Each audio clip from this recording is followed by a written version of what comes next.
2014 के चुनाव आज गुजरात में मतदान है। देश के और भी कुछ राज्यों में मतदान है।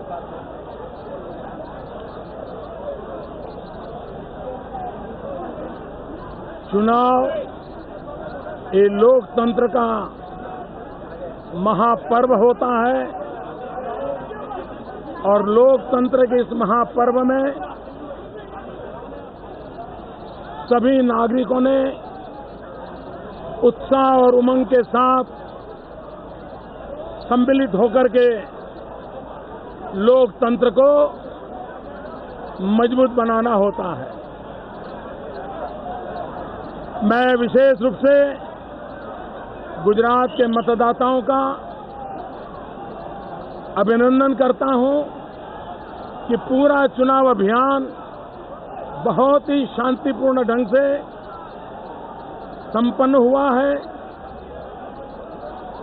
मैं गुजरात के मतदाताओं का, गुजरात के नागरिकों का और चुनाव को शांतिपूर्ण रूप से संपन्न कराने वाले सभी लोगों का बहुत बहुत अभिनंदन और आभार व्यक्त करता हूं। मैं गुजरात की जनता की क्षमा भी मांगना चाहता हूं, क्योंकि पहले तो मैं चुनाव अभियान में बहुत समय देता था। इस बार पूरे चुनाव अभियान में मुश्किल से 2 दिन में सिर्फ 18 घंटे दे पाया हूं, सिर्फ 18 घंटे। और इसलिए गुजरात के मतदाताओं की मैं क्षमा मांगता हूं, लेकिन मेरी गैर मौजूदगी में भी जिस प्रकार से गुजरात के मतदाताओं ने इस पूरे चुनाव अभियान को आगे बढ़ाया है, मैं उनका अभिनंदन करता हूं। आज मतदान के इस पूरे दौर में एक महत्वपूर्ण विषय यह है कि देश में जिस नए राज्य ने जन्म लिया है, उस तेलंगाना का भी आज मतदान एक विशेष बात है, क्योंकि आज के मतदान से तेलंगाना का भविष्य तय होगा। मैं देश के सभी मतदाताओं को बहुत बहुत शुभकामनाएं देता हूं। अब तक 6 चरण का मतदान हो चुका है। आज 7वें चरण का मतदान चल रहा है। अब तक के चुनाव अभियान को, मतदाताओं के मन को अनुभव करते हुए, और मेरा सौभाग्य रहा है हिंदुस्तान में सर्वाधिक जगह पे जाने का। अगर किसी एक व्यक्ति को सद्भाग्य मिला है तो उस व्यक्ति का नाम नरेंद्र मोदी है। अपनी आंखों से चुनाव को देखा है, अपनी आंखों से जन सैलाब देखा है, अपनी आंखों से जनता के मूड को नापा है। और इसलिए मैं फर्स्ट हैंड अकाउंट दे सकता हूं, फर्स्ट हैंड रिपोर्ट दे सकता हूं कि इस बार अब तक जो मतदान हुआ है उसमें 2 काम हो गए हैं। एक, मां बेटे की सरकार गई, वो बच नहीं सकती। और दूसरा, नई सरकार की नींव, नई सरकार की मजबूत नींव अब तक के मतदाताओं ने शिलान्यास कर दिया है। अब जो मतदान हो रहा है वो मजबूत सरकार बनाने का हो रहा है, और मजबूत सरकार बनाने का मतदान, भारी मतदान हो रहा है। इतनी गर्मी में लोकसभा के चुनाव में कभी इतना मतदान नहीं हुआ। ये दिखाता है कि चुनाव आशा का चुनाव है, ये चुनाव नई होप लेकर के आया है, ये चुनाव एक नया भरोसा लेकर के आया है। और मुझे विश्वास है कि ये चुनाव देश को नई ताकत देगा, देश के भाग्य को बदलने में ये चुनाव बहुत बड़ा रोल अदा करेगा। और 21वीं सदी जिस रूप से हम देखना चाहते थे, जिसका एक दशक खराब हो गया, उस संकट में से देश की जनता देश को मुक्त करा देगी। 7 आरसीआर से कितना नजदीक पाते हैं वो अपने आप को? जो अभी तक चुनाव हुए हैं, आपने खुद भी बोला कि सरकार जारी है, सोनिया माँ बेटी की सरकार जारी है, तो 7 आरसीआर के कितना नजदीक पा रहे हैं अपने आप को आप? दिल्ली में संसद का जो चुनाव हो रहा है, देश की जनता का विश्वास जिस प्रकार से प्रकट हो रहा है, 16 मई के नतीजे एक ही संदेश लाने वाले हैं कि दिल्ली में भारतीय जनता पार्टी के नेतृत्व की मजबूत सरकार बनने के संकेत साफ साफ नजर आ रहे हैं। कोई कंफ्यूजन नहीं है। कांग्रेस ने पराजय स्वीकार कर लिया है, क्योंकि कांग्रेस के नेता कह रहे हैं कि मोदी को रोकने के लिए हम थर्ड फ्रंट के साथ कोई भी समझौता करने को तैयार है। ये बात साफ बता देती है कि वे चुनाव हार चुके हैं। अभी भी मैं मानता हूं पिछले 25 साल में सत्ता दल को जितनी सीटें मिली हैं, उससे ज्यादा सीटों से इस बार नई भाजपा की सरकार बनेगी। एनडीए के साथ और ज्यादा बहुमत से सरकार बनेगी।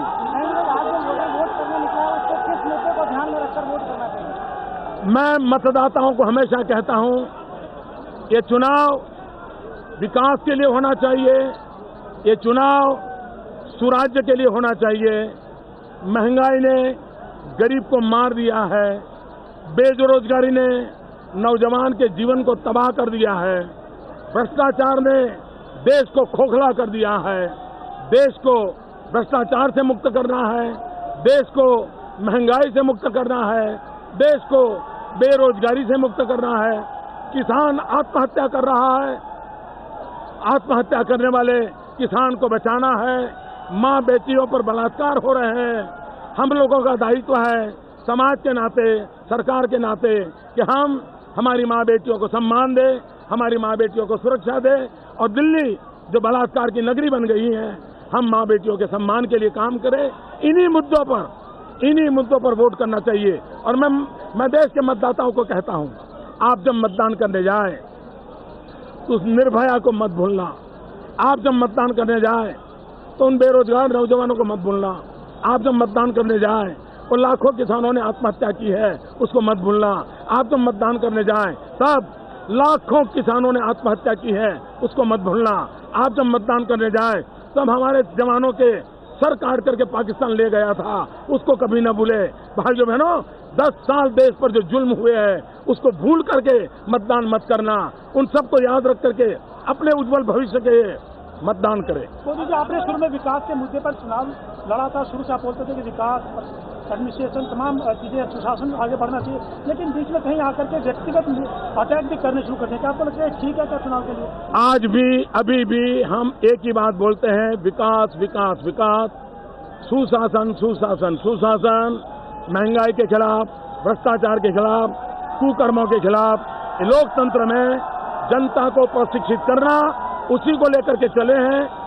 डे 1 से हमने जो एजेंडा लिया है, उसी एजेंडा पे चल रहे हैं। आज सुबह सुबह मायावती बोली है कि दलित लोगों को हासिल करने के लिए बीजेपी हर नहीं है, तो आपके सामने डेफिनेशन पेश करके आपके रिएक्शन। तृणमूल कांग्रेस ने ये कहा है कि अगर आप माफी नहीं मांगेंगे तो डेफिनेशन पेश कर जाते हैं। मैं पिछले 12 साल से सीबीआई से लेकर के सारे केसों को भुगत चुका हूं, और जो लोग लोकतंत्र में मुकाबला नहीं कर सकते हैं, उनके लिए जो भी और रास्ते हो, उनको मुबारक है।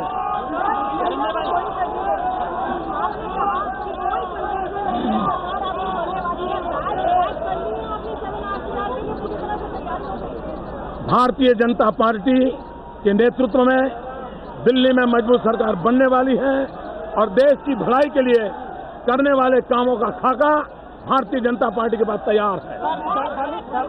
दलित वोटर बीजेपी के बहकावे में ना आए, ऐसा मायावती कह रही है।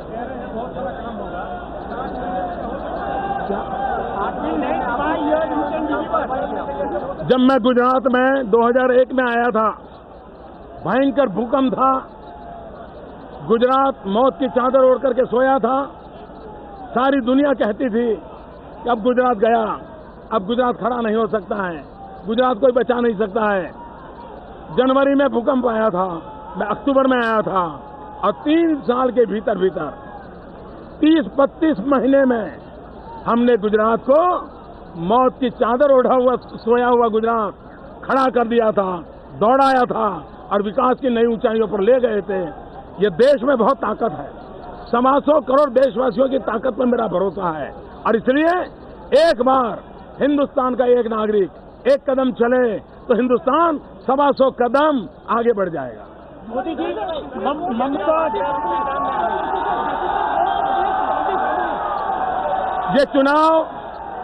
ये चुनाव लोकतांत्रिक ढंग से लड़ा जा रहा है।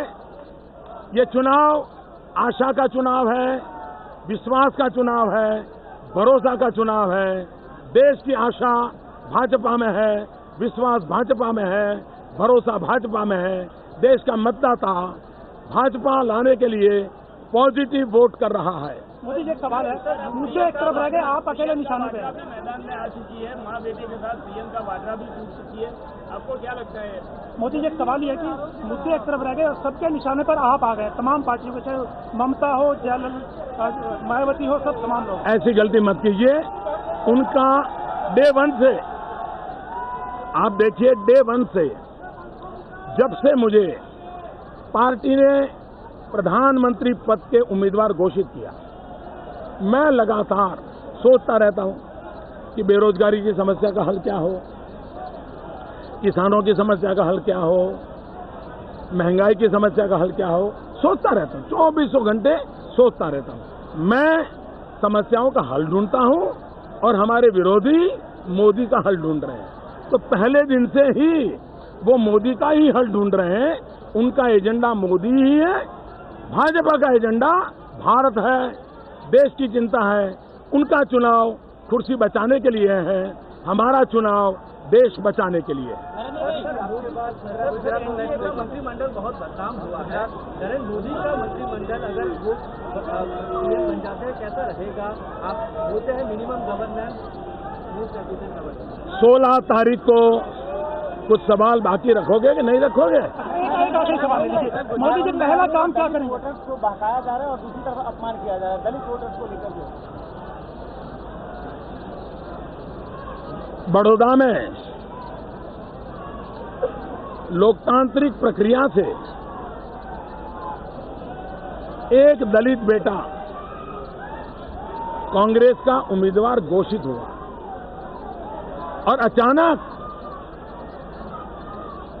दिल्ली के कांग्रेस पार्टी के नेताओं ने एक दलित का घोर अपमान कर दिया, उसको चुनाव से हटा दिया। ऐसे कांग्रेस के लोगों को, औरों को दलितों के नाम पर बोलने का अधिकार नहीं है।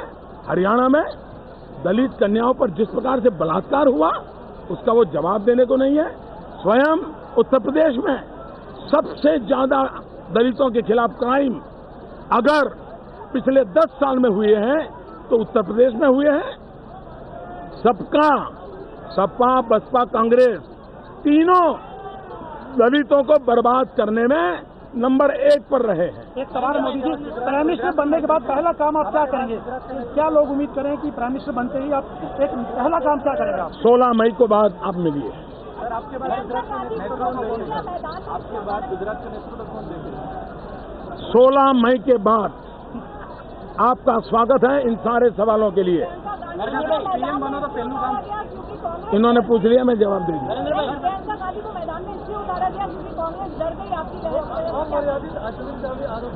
डे 1 से भाइयों बहनों, कांग्रेस पार्टी में अब देखिए उनके दिग्गज नेता चुनाव के मैदान से भाग गए।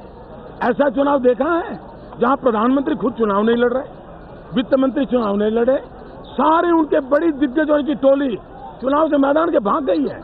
तो चुनाव घोषित होते ही कांग्रेस पार्टी ने भागना तय कर लिया है।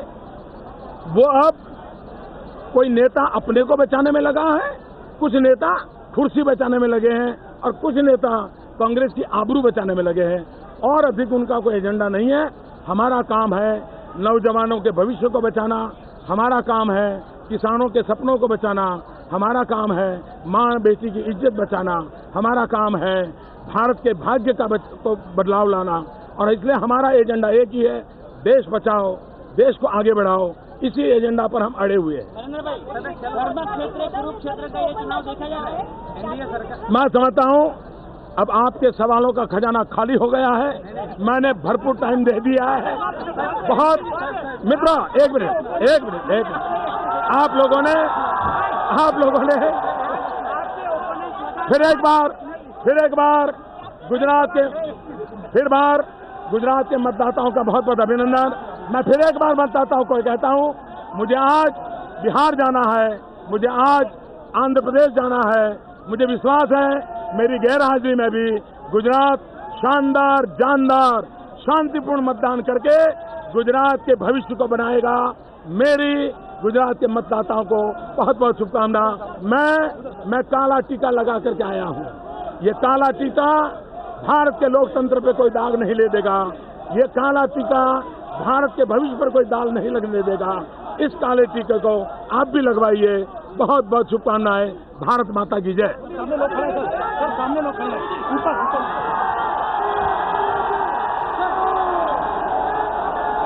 सर, ये कमल आपका